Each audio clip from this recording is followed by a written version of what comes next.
Gaining strength. In the village Karpovka, where our now 66th Guards Division was stationed, we finally declared a hot and sweet battle against lice. In no time we built fryers and baths according to our own projects. Every day we wash, steam, roast. In the fryer our uniforms get so hot that they smoke, but lice do not die. We're exhausted with them. What to do? And one day our fryer burned down.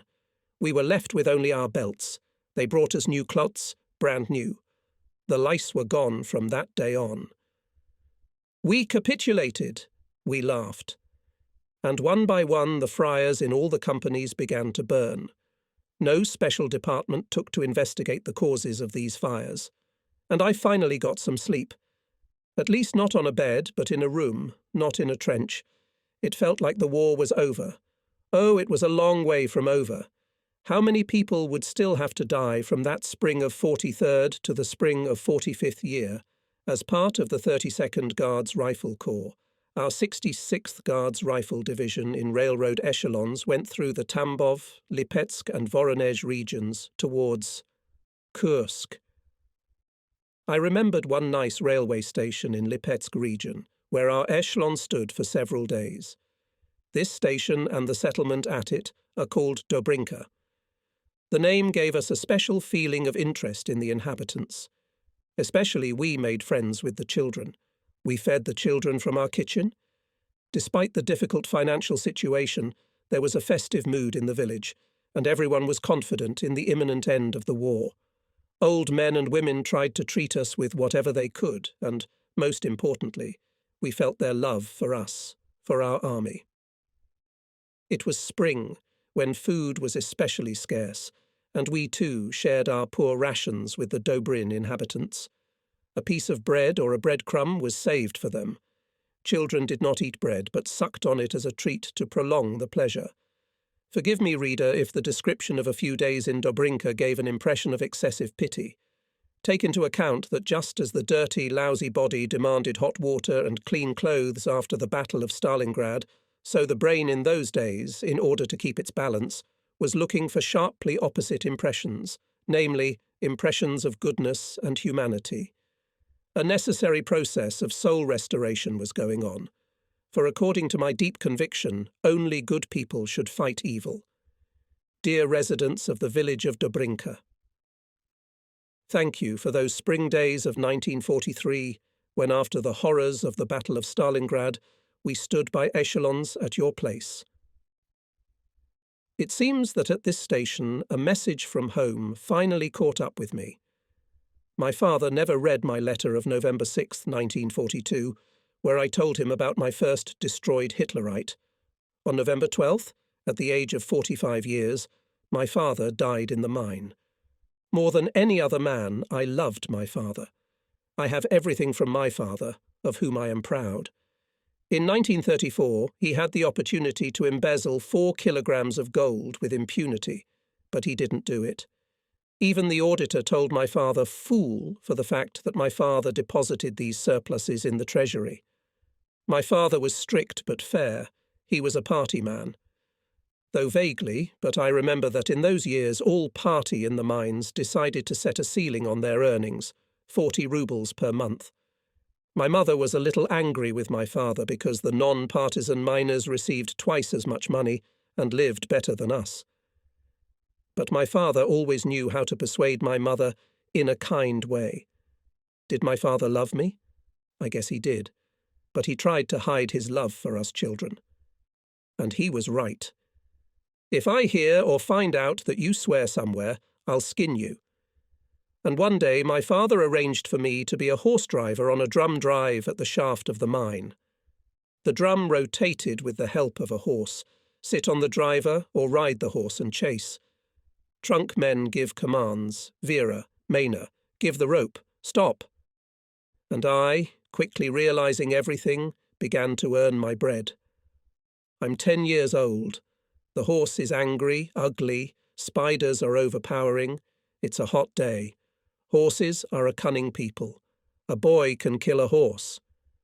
And me, what kind of a horse am I if I'm going to nook in a boy's voice? I, too, am not dumber than a horse, and started to show my character. I try to use bass in a manly way, and with the most fierce profanity in Three Masters' mother. It helped. The horse hurried to fulfill the commands.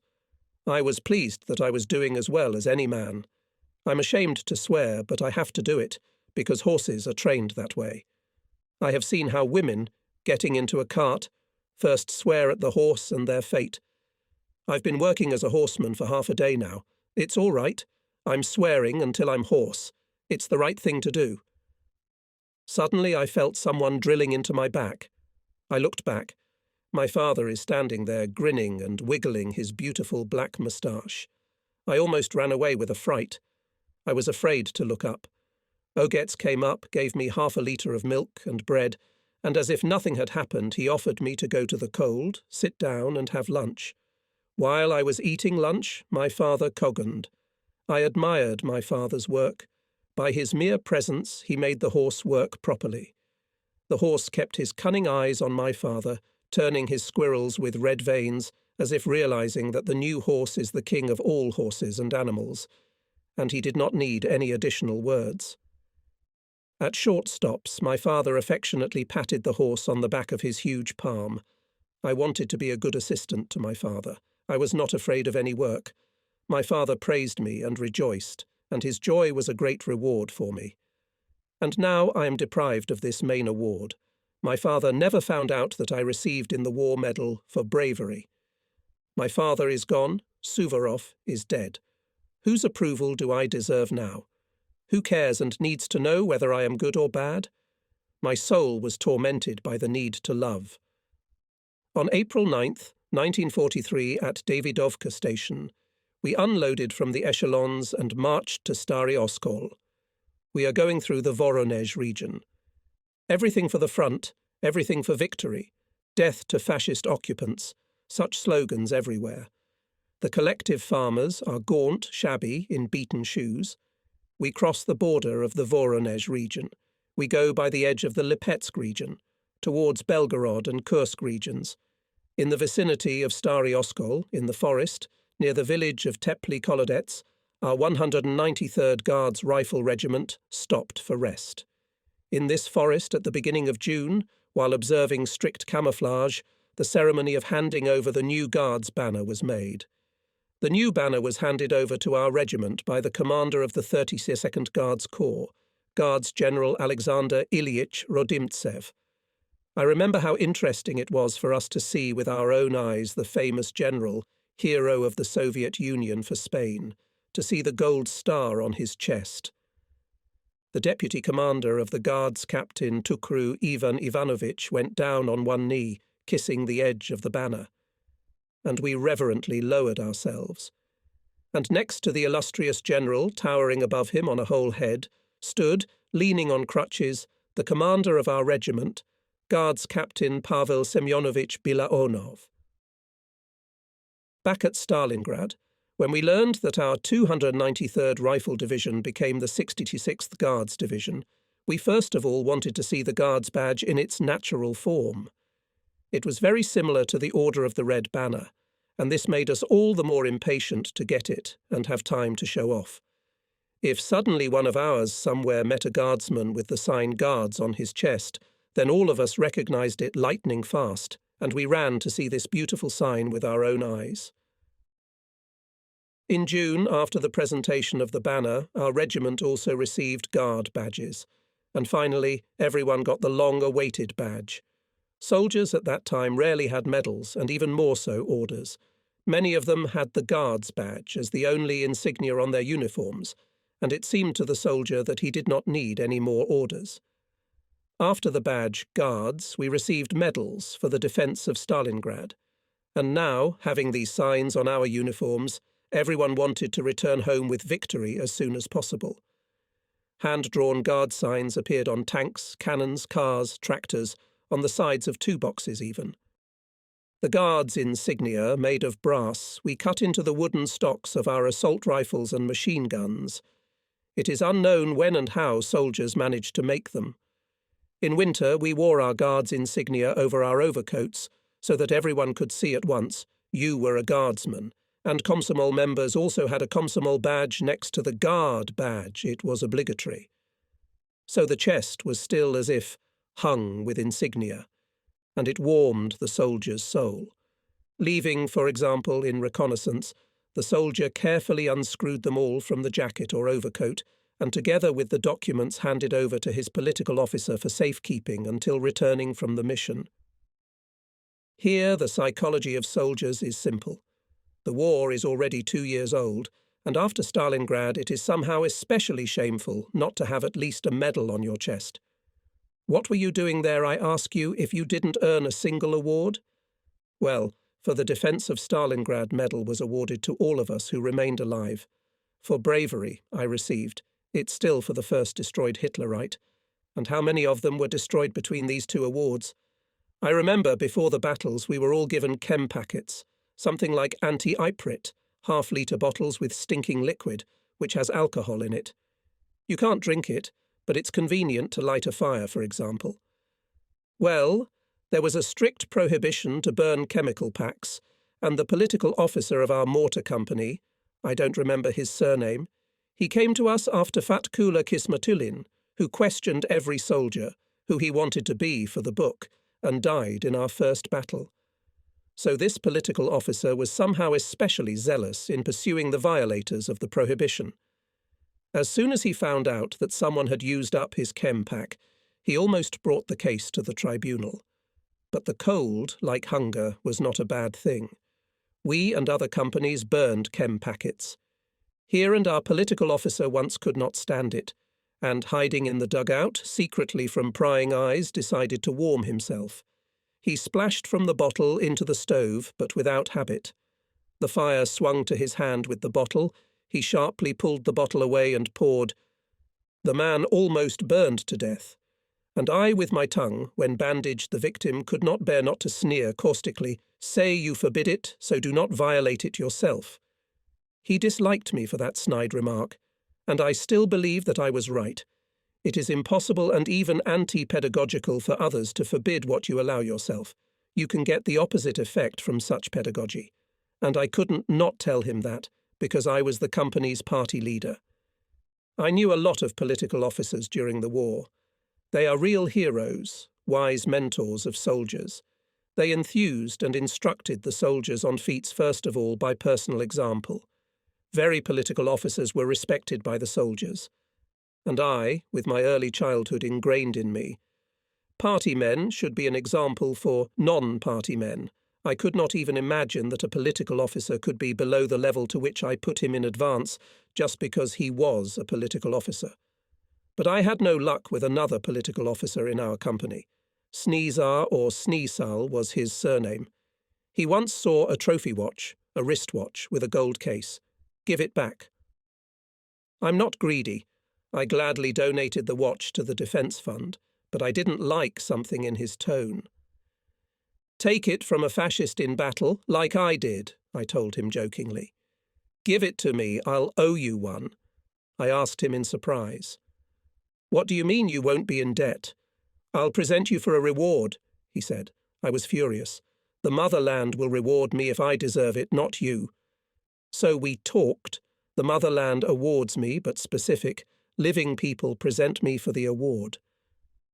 Sometimes it even occurred to me that my rescued tank colonel had not forgotten my surname and reported about his miraculous rescue to the right place, but the presentation for the award could well have been lost in the heat of battle. After all, I also had an episode with the former commander of the 1034th Regiment, Abrasechkin Ivan Ivanovich, who was removed from us after that ill-fated battle for 5 mounds. When we arrived from Tashkent to Buzuluk to replenish the 293rd Division, I apparently liked me when I was on duty at the regimental headquarters. Well, maybe he liked my neatness, performance. He asked me, "Who is he?" "Sergeant Abdulin of the Mortar Company." He offered me to be his orderly. I knew that you don't get an order to be his orderly. And our company was formed from the school. All the commanders of calculations and gunners remained the former cadets, and we had an agreement among ourselves. "Do not part," I explained to the colonel about this agreement. I thought he would appreciate my loyalty to my comrades correctly. But he, I saw it clearly, was somehow unpleasantly surprised by my behaviour. Frankly speaking, I believed that I would receive the Order of the Red Banner of Combat for the saved tank colonel. But even more, I believed that he would not forget me.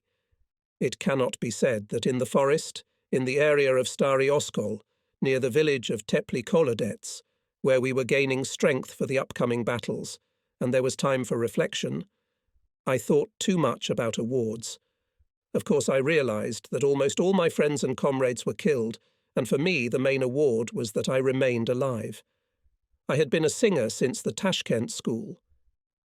A commander's voice, our teachers used to say. I didn't manage to be a commander, but I was a singer. We loved to sing Katyusha, Tachanka Rostovchanka, 3 tankers, artillerymen, Stalin gave the order, Holy War. But there was another song, we called it Kalinka. The motif was Kalinka, but the words were ours. The lyrics were about a Vologda water carrier, satirical, lyrical, sharp, mischievous, in a word, stunning words. They sang them with whistling and braying.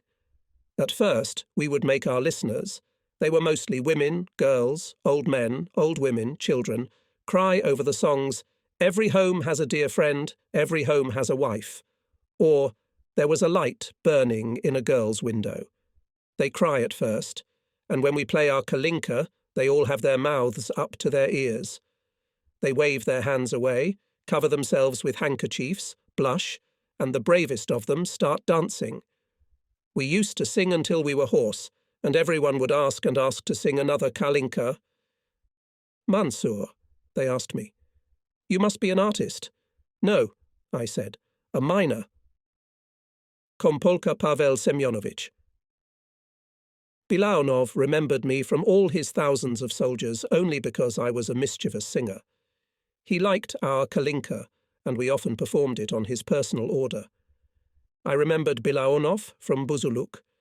He was then a senior lieutenant, but his tall stature, athletic build, luxuriant hair on a large head, high forehead, wings of a golden eagle, eyebrows, confident and powerful expression of the eyes, and, most importantly, a thunderous commanding voice and the Order of the Red Star on his jacket fascinated us, the cadets, immediately distinguished him among the other superiors of the division headquarters, in front of which we lined up after unloading from the train.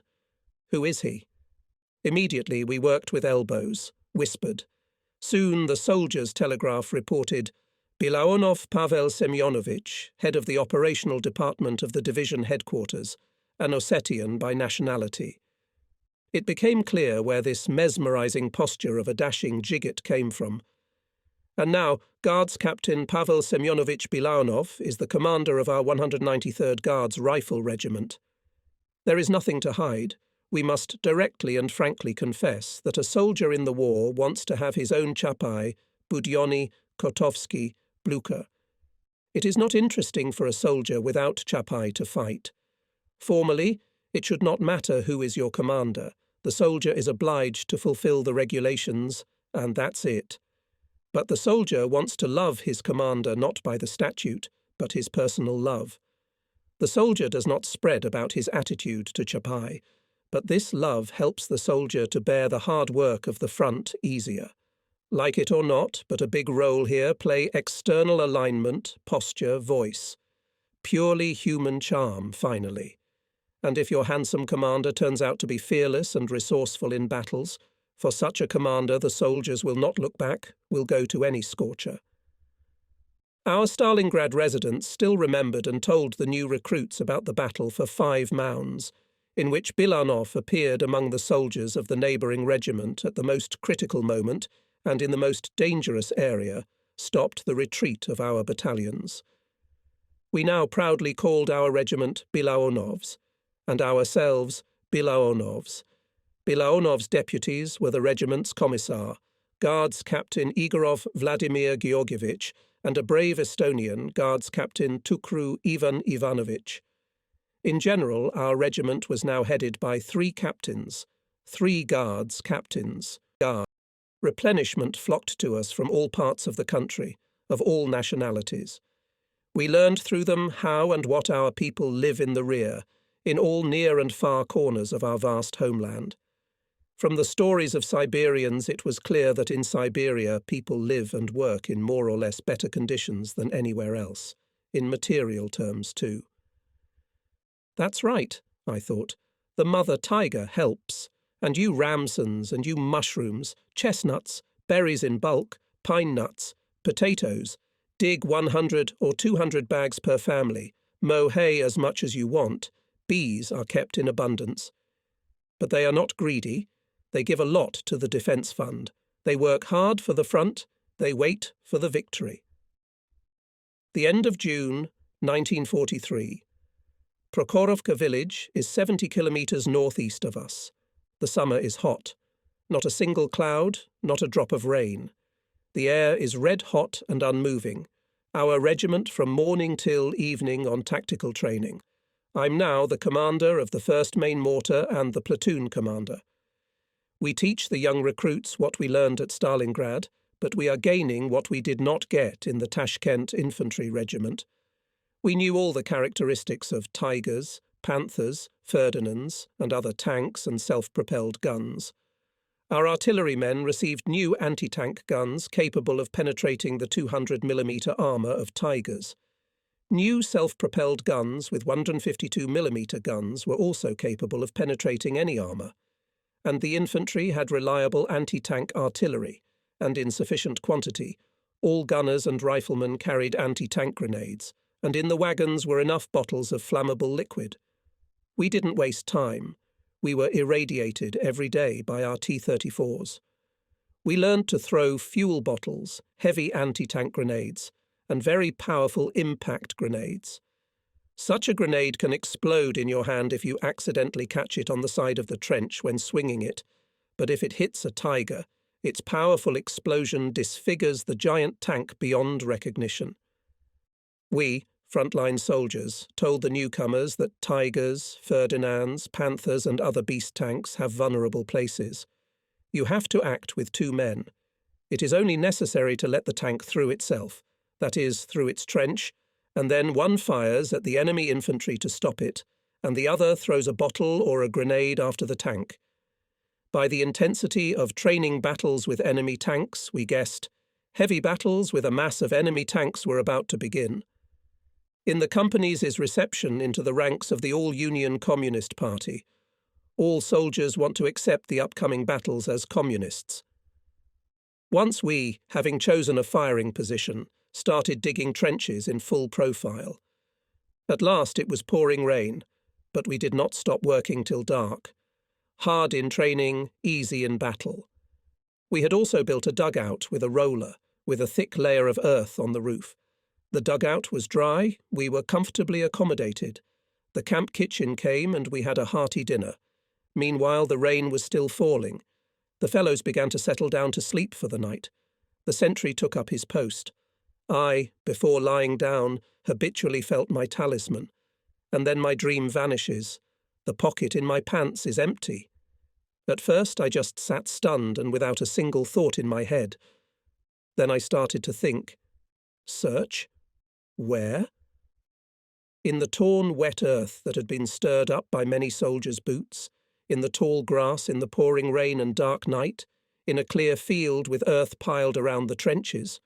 I lost it after all. Then I'll be killed. And yet you can't figure it out, man. I'm sitting in the dugout. I realise that now it seems not so terrible to die as at the very beginning, even before the first Hitlerite I killed. Now how many of them I sent to the other world for me? But I don't want to die. Now I don't want to die because I stayed alive at Stalingrad, and probably soon the war will be over. I try to convince myself that it's all nonsense. After all, the talisman, if you think straight, is a symbol that I made up for myself. What does this little thing have to do with my life or death? Life or death? Why did I tie myself to that symbol? There was no sorrow. Some unknown force tells me, "Go look for it." And the rain suddenly stopped. I came out of the dugout. I didn't have the slightest hope that I'd find them. Trampled wet clay everywhere.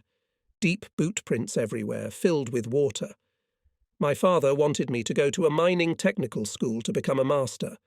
But I was eager to go to an art school. I love to draw. I'm dying. But it turned out to be neither here nor there. My father's earnings were not enough for us, and then we moved from Altai to a new place in Central Asia.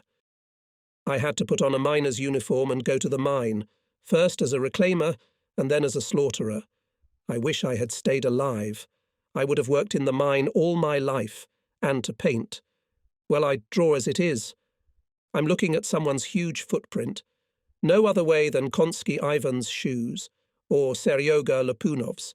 They have 40 last-size paws, and suddenly I notice, on the heel trail, a thin stick, like a matchstick. I bent down, picked with my fingernail, and lifted the stick. I shined the flashlight closer, smelled nicotine from inside the groove. My hands shook. Cautiously, still afraid to let in a huge frenzied joy, I examine the water-filled trace and take out dented underwater in the clay 3-sticks groove. Yes, it was the crushed, split into 4 pieces my mouthpiece. My talisman. In the dugout I took thread from my bag, put together the 4 parts of the mouthpiece and tightly wrapped them with thread. Then I hid my talisman in my pants in its original place and sewed the pocket shut. Everyone in the dugout was asleep. No one saw anything. I must be badly wounded, I thought. Tanks, our 66th Guards. Rifle Division, as part of the 32nd Guards Rifle Corps of the 5th Guards Army of the Steppe Front, stood before the Battle of Kusk in the second echelon of the combat order of our troops, that is 70 kilometres north of Prokhorovka. But since the Hitlerites managed to break our defence with a solid tank formation, and our advanced units retreated on the first day, then by dawn on July 6, 1943, we entered the battle from the march. Nowhere before and after this battle I have not seen such an accumulation of artillery. Commanders of artillery divisions of different calibers could not immediately find a firing position, so that when firing would not interfere with the neighbours and that it would be convenient to shoot. The artillerymen were crowded on the battlefield. The rumble of the guns from morning till evening did not stop for a minute. From the thick soot, and we, the infantry, were like stokers, continuously throwing coal into the furnace at a frantic pace in the smoke of burning tanks, explosions of shells, firing of all kinds of weapons, the whites of eyes and teeth glistening. Everyone pouring sweat in his trench and on his meter section methodically did his work, as in a giant workshop, already forgetting about fear, giving himself up to chance, will kill or not kill. In such a cut, anyway, you can't be safe, and his hands did what was necessary almost automatically.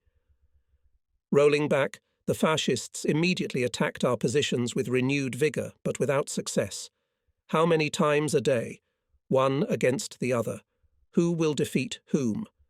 Power against power, strength against strength. The tension of the battles can be judged by the fact, for example, that it was raining over the front line from artificially formed clouds. Leaden clouds in the sky showed the curved front line. At the same time, neither the Germans nor us had a cloud in the rear. Nowhere afterwards I did not observe such a phenomenon in nature. Our anti-tank guns alone are worth a lot, newly designed, with very long barrels, with muzzle brakes. The barrels are long and the powder charge is big. It's that the straight fire could reach at a distance of 2-3 kilometres. And our 76mm gun. Shooting whip and deafening, this cannon jumps, and the jet from the muzzle brake turns out the ground, flying right and left. The shell of this gun penetrates through the Tiger, which has a frontal armour of 100mm, and our self-propelled vehicle is 152mm. 100 metres away from it, my eardrums almost burst. All this is blazing hot, and hot air from morning till night rises to the top. How can there not be artificial thunderclouds? In the sky, too, air battles go on all day long. Shrapnel and bullets are showered in hail, but that's nothing, but keep your eyes open so that you don't get hit by a falling airplane. Fascist and our pilots land on parachutes. Again, you have to keep your eyes open so as not to confuse our own with the bastards. Very often we had to see how the pilots, descending on parachutes, continued to fight with each other, firing pistols. We should help, but how? At least our parachutes had stars on them, or the whole parachute was of the same colour. I rarely drew in the war, you can't draw in combat conditions, but I remembered. And at Prokhorovka I managed to draw a combat sheet, a whole wall newspaper, how our clumsy artillery grazed Nazi tanks, not letting them slip through. In one of the battles on July 12, Leonid Nochovny's platoon alone destroyed 5 tanks of the Tiger type, and we, the infantry, easy on the rise, again got a little carried away with manoeuvring, ites. Upon seeing my wall newspaper, one of our soldiers laughed a groaning laugh and couldn't calm down for a long time. He can still draw. He mumbled and laughed like a seriously ill man. It was incomprehensible to him how a man could paint here, amidst death, among corpses, among mangled tanks and guns. But no matter how manoeuvre, but our ranks are thinning. Every night we receive reinforcements, new marching companies of fresh forces. And in the morning again, who's who?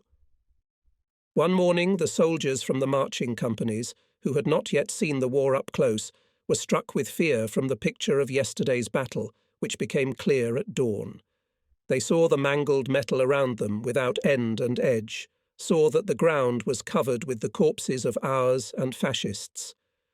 Company and platoon commanders were alarmed by the decline in morale of the newly arrived soldiers. Now our troops will begin offensive fighting with the task of regaining the positions left by the advanced units on July 6th. How to raise the battalion to the attack, and if we do, how will the soldiers fight in close combat if they are already morally dead? Our combat Gridasov Fedor Vasilievich orders. Give me a horse. The horse of the commander was always not far away. They brought a horse to the combat's command. And what will happen next? Nobody understood. Combat riding on a hot horse flew to the neutral strip and galloped from flank to flank, in full view of us and the fascists. The fascists opened fire from several machine guns in long bursts. The large-caliber machine gun also started to talk.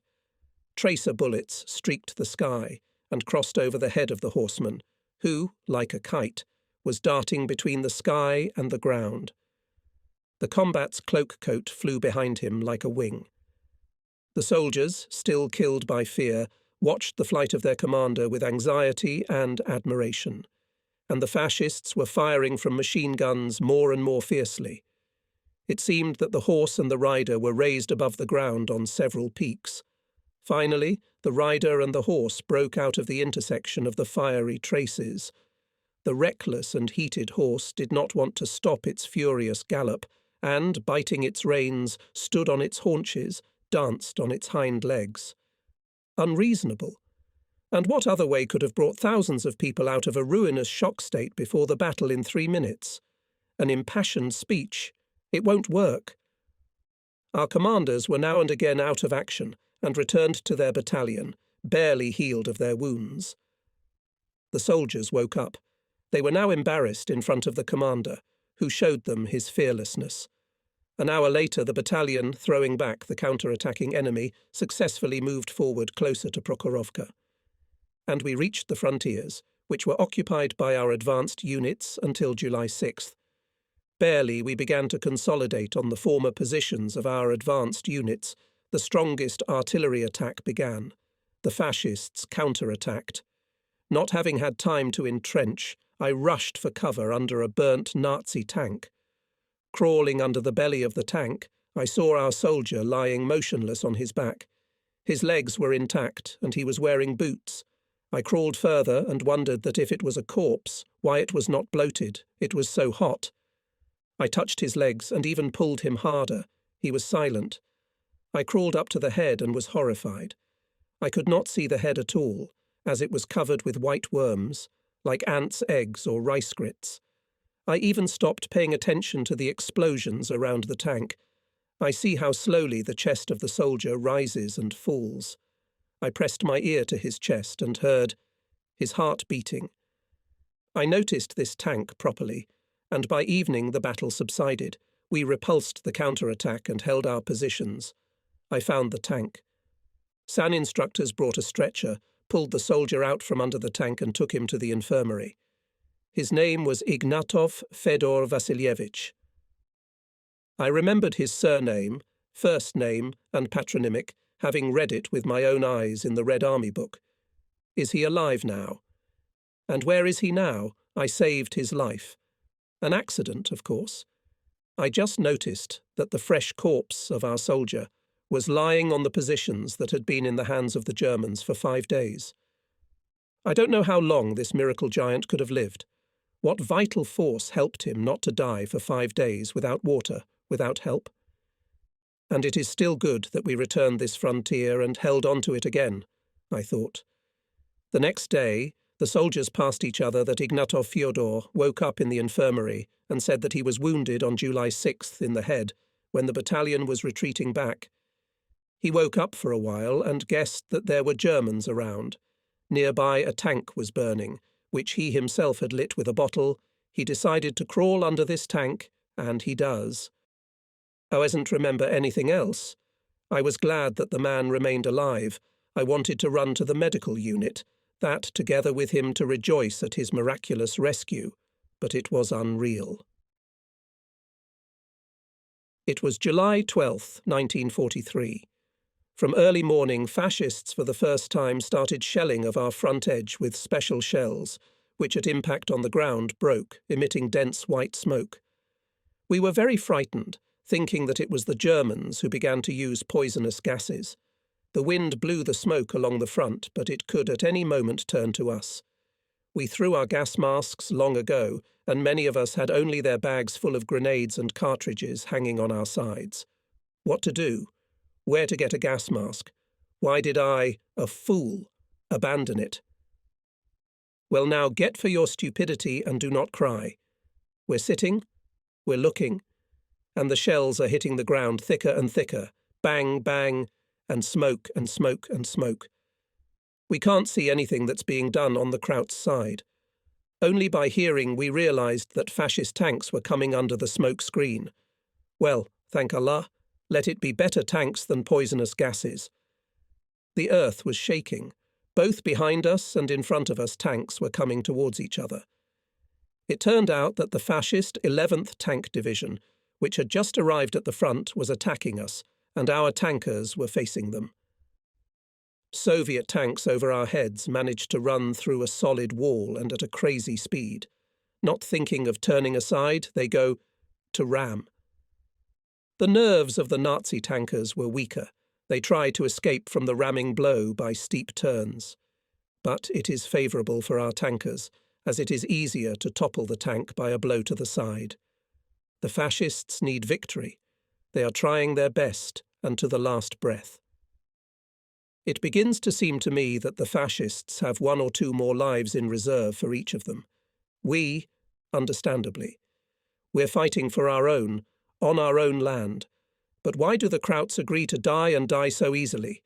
They die, but they keep coming and coming without end. We burn them, trample them, overturn them, but they go on and on. The sun turned black in the sky.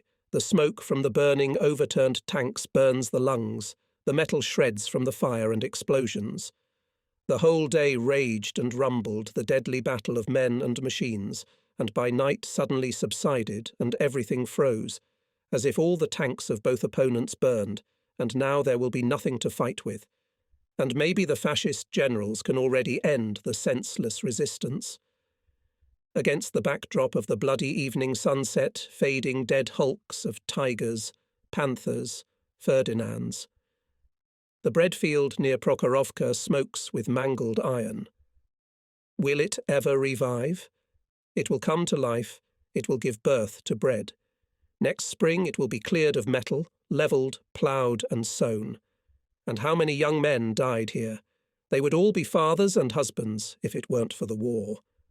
Again the replenishment came from the deep rear. Again I'm looking for my fellow countrymen. Again, questions and interrogations about their life there in the rear. And to us, there are counter-questions. How is it here?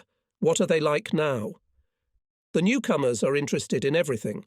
The fascists, who had conquered half of Europe in a year and 10 months by a rush, without much effort, and now for 2 years bogged down in bloody battles with us, had to, of course, change in their mood.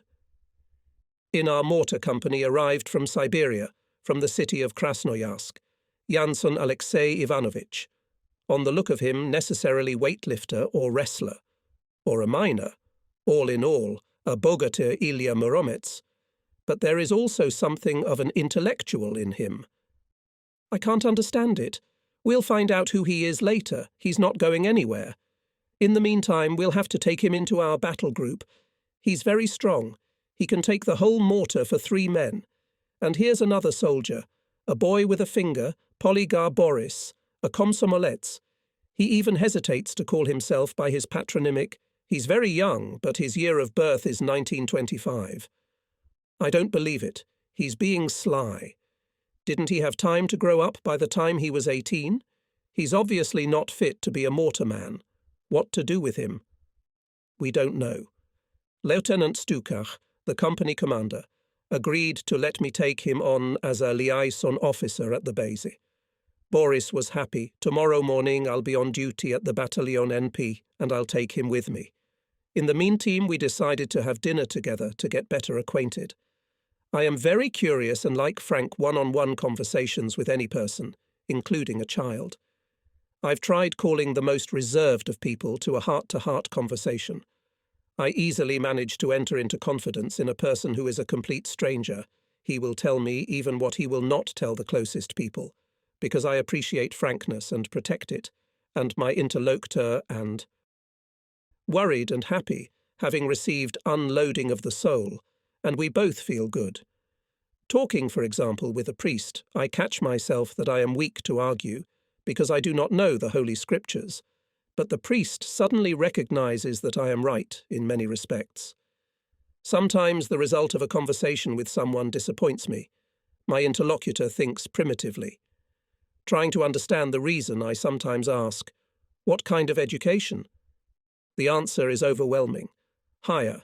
Some people are completely illiterate or very young, inexperienced, but they think wisely. Boria Poliga told me that his father was a general and head of a military school. I don't remember where the school was evacuated to at the time, but before the war it was in Leningrad. Boris spent his time among the cadets of his father's school, and when he grew up and decided to become a military man, he entered another military school, on the side. But even there he was called the General's son, and there they hinted that Daddy General will provide him with a warm place, somewhere in the General's staff, and so on.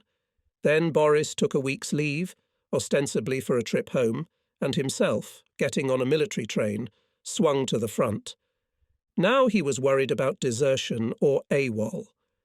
Yes, Boris's situation was difficult, and there was nothing I could do to help him. You can't call it desertion. You can't call it AWOL either. There seems to be no crime, but I advised him to at least write a letter to the head of the school. Boris didn't write the letter, and I never reminded him again. The battles were going on. Komsomolets Poliga was running as a liaison and fulfilled all his assignments with great diligence. He asked me not to tell anyone about his escape from the school and that his father was a general. In our company, Boria was loved, and he even somehow grew up. He confessed to me that he had added 2 years to himself. In fact, he was born in 1927. This, it turns out, is the reason for his small stature. He was only 16 years old. After the cruel battles and their defeat at Prokhorovka, the Nazis retreated more docilely, but decided to burn everything after themselves. Villages and fields were burning. Everything that could burn was burning. The Germans punctiliously carried out the Führer's order, to leave a scorched zone after themselves.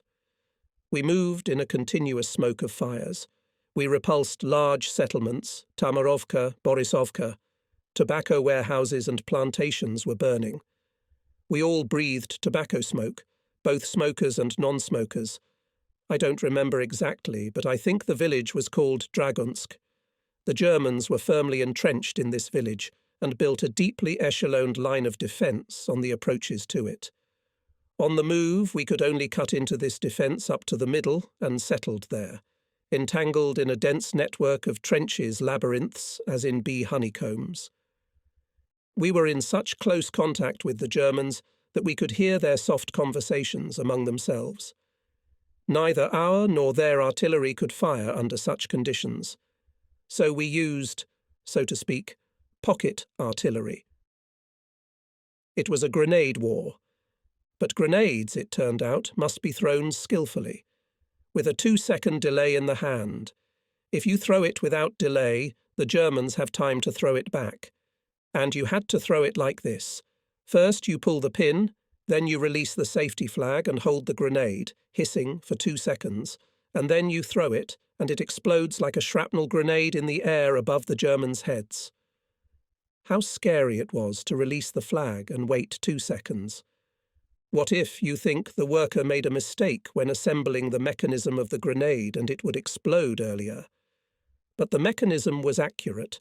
I thought with gratitude about our people in the rear who, day and night making these grenades, Limonka, F1, did not allow themselves to be careless, even though they were very tired.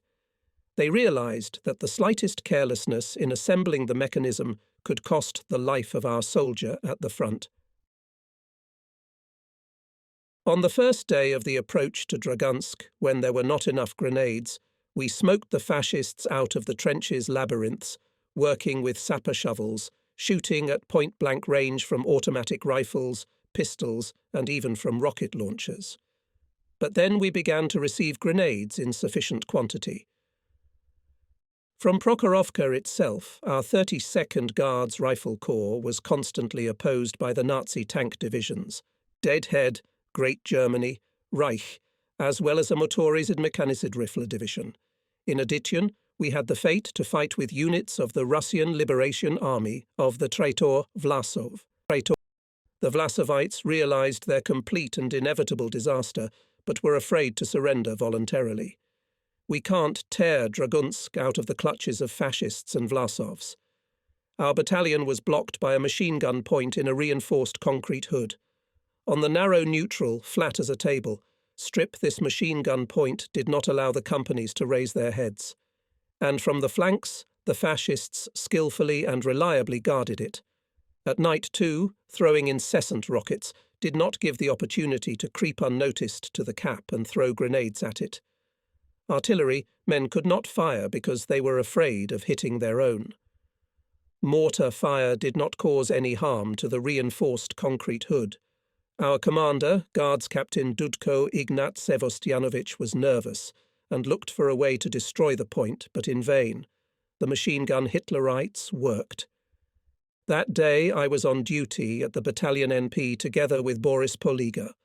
Boris was studying the terrain through a periscope with nothing to do, not a single crease around the cap. Even the grass around us was well shaved by our mines. We also tried to shoot with anti-tank rifle, but it was useless. The machine gun continued to work. I look, Boris is not at the battalion CP. At the same time at the battalion CP, his adjutant Lieutenant Korsunov Nikolai Stepanovich appeared on the assignment of Kompolka Bilaonov. Kolya, so we all called him in the regiment for his affable character, reported to the commander about the purpose of his arrival, and they began to work out a plan of action to destroy the point. Suddenly the commander reported from the rifle company that the mortarman Private Poliga took from them neighbourly 6 Lemon and crawled away along the neutral strip in the direction of the fascist trenches. I, as soon as I heard, immediately called my men in the minesweeper company that Boris had gone to destroy a machine gun point, and now we could not fire in that direction. Meanwhile, Komsomolets Boris Poliga acted. I, through periscope, could not detect where Boris is at the moment, where he crawled. Combat did not approve of the daredevil's action, because to act alone in such a situation was unwise. It led to the inevitable and useless death. But Boris thought of how to act for him. He realized that the cap can be approached only from the German rear. The Nazis vigilantly guard only the neutral strip. And so our Borja, a boy with a finger, far bypassed the flank and slipped into the rear of Hitler's machine gunners. At last I saw him through binoculars. Yes, he was crawling to the cap from the German rear. By order of the commander, our rifle companies prepared for the attack, and as soon as Boris, having raised himself, began to throw his limonka into the hood one by one, they ran through the narrow neutral lane to the other side. The Germans woke up in some seconds, but these seconds saved Boris's life. The rifle companies, rushing at once with a cry of "Hurrah!" managed to divert the fire of the Nazi machine gunners on themselves. I tried my best to help the mortar fire to clear the way. The battalion surged forward. Boris, when I ran up to him, looked guiltily with happy eyes full of tears. He was sure that having destroyed the point, he himself would die instantly. He was wiped away from me by the staff workers, headed by Kolya Korsunov. And then there was a rumour that Kompolka Bilanov ordered to present the daredevil to the Order of the Red Banner. What force led this kid to the feet? He had no chance to survive after the first grenade throw, and he realized it well. Borja showed me later the letter he had written to his father general. I memorized the first 2 lines of that letter. "Hello, Dad. I'm writing from the Battle of Kursk. Today I destroyed a machine gun point, a Hitlerite pillbox." And then 8 more words were etched in my memory. Now I'm not ashamed if they say General's son to me. A few days later, Komsomol member Boris Poliga was wounded in the head by a mine splinter, and he was transferred to the rear. Where are you now, Borja? We entered Dragunsk in the early morning.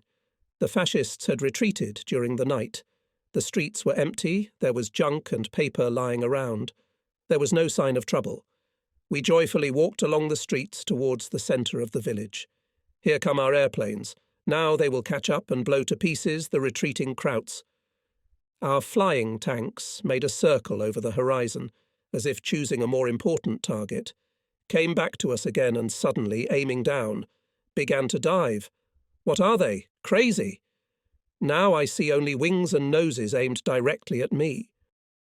Not believing my assumption that our planes were about to hit us, I jumped into the niche of the basement window of the nearest house just in case.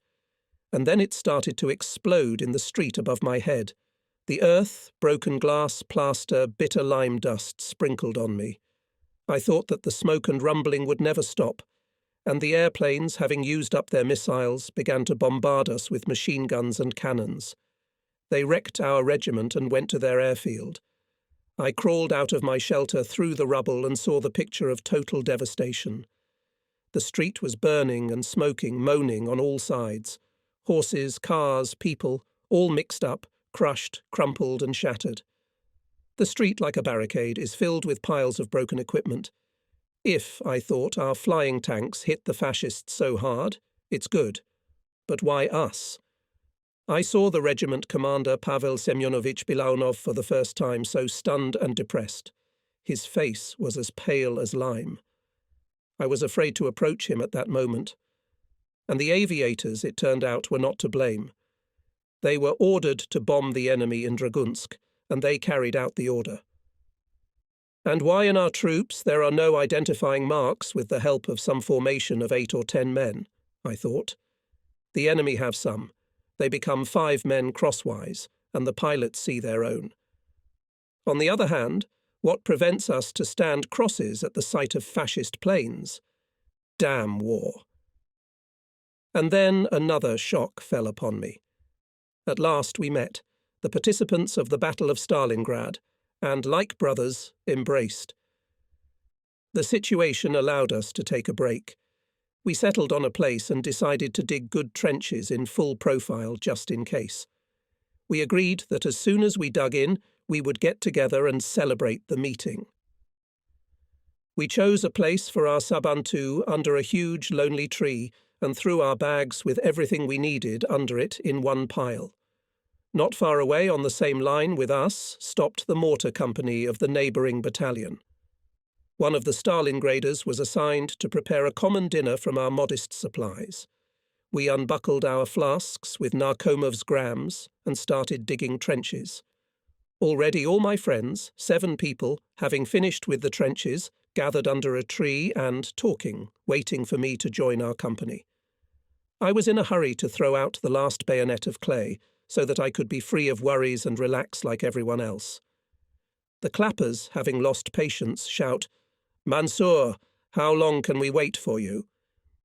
I had already dropped the shovel and jumped out of the trench, as suddenly a shell, which, by the sound, flew with a flight, made me dive back into the trench for a second, just in case. It exploded for some reason in the air, in the direction where they were waiting for me. What a bastard, I thought. Did he start throwing shrapnel? There is no escape from shrapnel. Several pieces of shrapnel shrieked into the opposite wall of the trench. I crawled out of my hiding place and saw the top of the tree was cut off, and the motionless bodies of my comrades in arms were scattered under the tree. A single and accidental shell killed 7 veterans of our regiment, Stalingraders. The thought that all survivors on the Volga, Stalingraders, as we call ourselves, died an instant death here on the Kursk Bulge became firmly established in my mind. I am also a Stalingradian. We accepted our mortarman Ilya Muromets, Alexei Ivanovich Yanson, into the ranks of the Communist Party of Bolsheviks. I drew up documents on his admission and learned the following about him. Alexei Ivanovich Yanson, born in 1906. Son of a kulak. In 1932 he graduated from the Forestry Academy in Leningrad. Candidate of Sciences. Voluntarily, from under armour, went to the front from the position of the head of the Department of Krasnoyarsk Forestry Institute. Married. 2 children.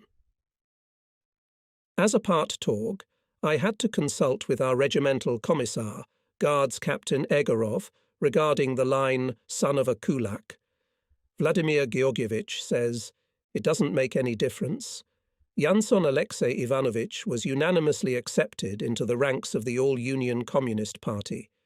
I, in my youth and naivety, decided that since a man had graduated from the academy, it meant that he was an academician, and everyone in our company began to call Yanson academician.d. Soon our academician proved that this nickname was not fixed for nothing. Once the fascists made an unexpected tank attack against us. On the battalion came 24 tanks accompanied by machine gunners. Our rifle companies and machine gunners cut off the machine gunners from the tanks, but the tanks kept coming at us. As luck would have it, at that moment our anti-tank artillerymen were not in the battalion. They had not yet arrived with their guns at the new firing positions. Janson suggested to the commander of the Guards Captain Nikolai Dolinomu to allow the mortars to open fire on the oncoming tanks. It's not serious, is it? What are fragmentation mines to tanks? Nothing. But there was no way out. "Come on," agreed. We opened a quick fire on the tanks. Strange thing, but the tanks broke their attacking formation and then fell back. Explosions of mines confused the fascist tankers. Several mines fell directly on the tanks and frightened them with such an incomprehensible bombardment. And our academician took it into account in advance. That first of all mines will affect psychologically. The Nazi tankers' nerves could not stand it. They went back, and we gained time. Now the fascists will realize the deception. Kompolka Bilaonov Pavel Semyonovich demanded from the chief of artillery of the division several guns additionally and urgently to reflect a new possible attack. Divisional artillerymen arrived on time and set their guns on direct aiming. We didn't have to wait long. And so it is. The same tanks are again coming at our battalion at high speed. We again opened mortar fire so that the enemy was convinced the Russians have no anti-tank means in this area. The fascists dashingly pressed on the gas and are getting into the fray, confident of their success and impunity. And mines are nothing. But suddenly one tank bursts into flames. After it, the second, the third, and now half of the tanks are on fire. There's confusion and even panic among Hitler's tankers.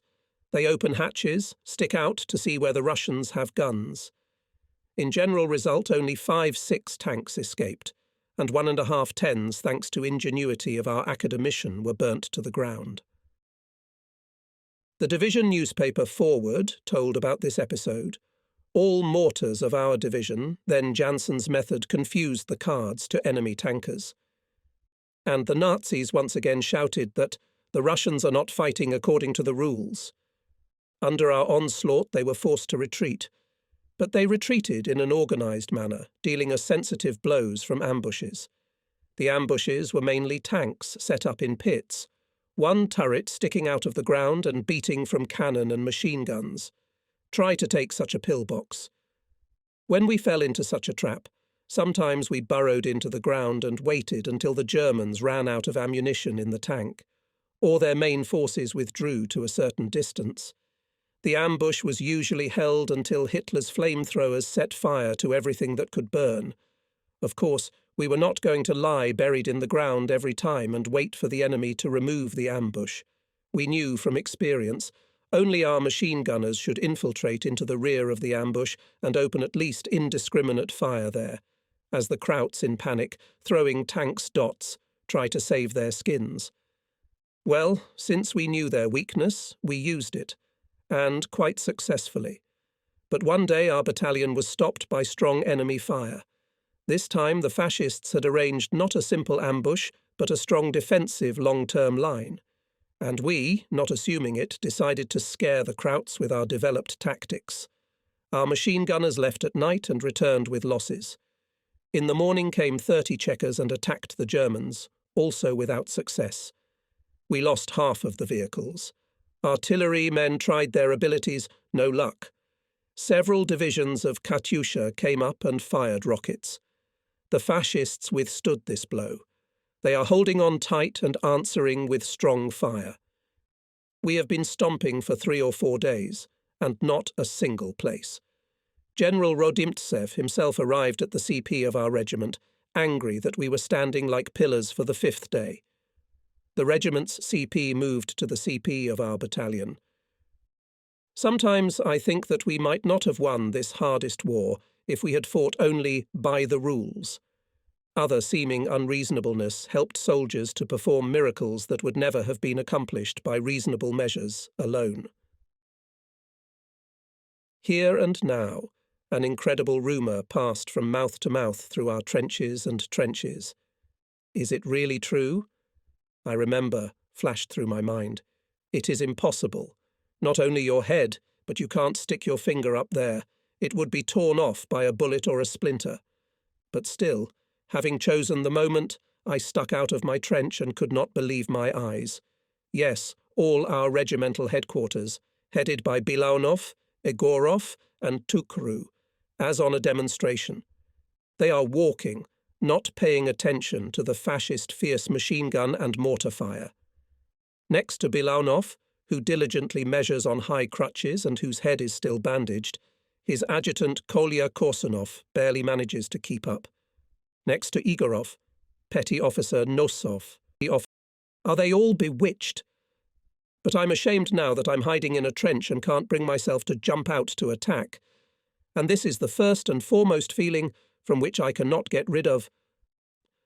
Our commander, Dolini Nikolai, could no longer sit in the shelter and, having signalled with rockets to attack, jumped out of his CP, got into a Willis and rushed forward. The whole battalion immediately got up and with the cry of "Hurrah for the motherland!" A swift avalanche followed him. The companies advanced after their commander, who on the Willis had already approached the front line of the Germans. The car exploded before everyone's eyes. Captain Dolini rammed it into the barrel of the Tiger gun, camouflaged in a hole. We then found the Order of Red Star, which was recently awarded to our combatant. The attack smothered. However, at night the soldiers of our battalion, led by the Guard's senior lieutenant Mongol Yundendorj, penetrated to the Tiger and pelted it with bottles of fuel. A company of machine gunners seeped into the gap and destroyed another Tiger. The fascists in panic began to abandon their positions. Personal example of commanders helped soldiers to overcome the desire to survive at all costs. It seems that scientists call this natural urge the instinct of self-preservation. In principle, it's not a bad instinct. You have to win and stay alive. But if you give it free rein, it won't let you stick your head out of the trench.